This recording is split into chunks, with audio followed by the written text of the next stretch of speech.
one of the concerns. Sometimes people hear AI and they think, well, the sport team's going to be nervous about this. Right. So what's been the impact on the employee team?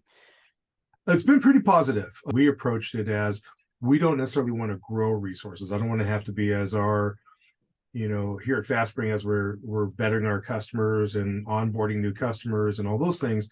I don't want to have to keep buying or adding more and more resources to support them.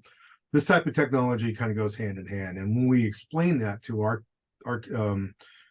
technicians and inside the company, we're getting a lot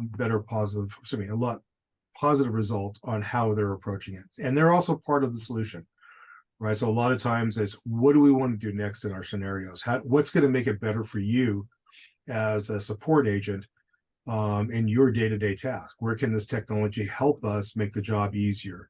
So we get a better life balance. We get better consistency. We get better ideas. And then ultimately, what's our next scenario? So when I go back and ask the team all the time, what do we want to do next? Right. What can we do so they become involved in it? They feel like they're part of the process. Exactly. So right off the bat, we're explaining why we're doing it. We're approaching it as a team effort. So they're very involved in how we're doing this.